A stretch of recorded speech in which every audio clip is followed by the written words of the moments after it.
రేవంత్ సర్కార్పై నిప్పులు చెరిగారు మాజీ మంత్రి హరీష్ రావు. రాష్ట్ర ప్రభుత్వ నిర్లక్ష్యం వల్లే యూరియా సంక్షోభం వచ్చిందని మండిపడ్డారు. రైతు సమస్యలు పక్కన పెట్టి అసెంబ్లీలో బురద రాజకీయాలకు ప్రాధాన్యం ఇచ్చారని దుయ్యబట్టారు. ఈ ప్రభుత్వానికి రైతుల కష్టాలపై చర్చించే సమయం, సామర్థ్యం లేవని నిప్పులు చెరిగారు. ఆధార్ కార్డ్, పాస్ బుక్కులు చేతపట్టుకుని యూరియా బస్తా కోసం అన్నదాతలు పడిగాపులు కాస్తున్నారని ఆవేదన వ్యక్తం చేశారు. ఇది కాంగ్రెస్ తెచ్చిన సంక్షోభమన్న హరీష్ రావు, రేవంత్ రెడ్డి నిర్లక్ష్యం వల్ల రైతన్నకు వచ్చిన సంక్షోభమని స్పష్టం చేశారు. జై కిసాన్ అని నాటి కాంగ్రెస్ అంటే నై కిసాన్ అని నేటి రేవంత్ అంటున్నాడని ఫైర్ అయ్యారు.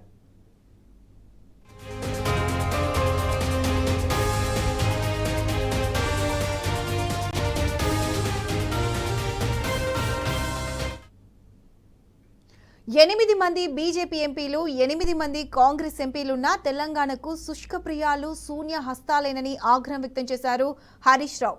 పనికి మాలిన డైవర్షన్ పాలిటిక్స్ మాని యూరియా సమస్యకు వెంటనే పరిష్కారం చూపాలని అన్నారు. కేంద్రం పామాయిల్పై దిగుమతి సుంకం తగ్గింపును ఉపసంహరించుకోవాలని అన్నారు. పత్తిపై ఎత్తివేసిన దిగుమతి సుంకాన్ని యథావిధిగా కొనసాగించేలా ఎంపీలు ఒత్తిడి చేయాలని హరీష్ రావు డిమాండ్ చేశారు.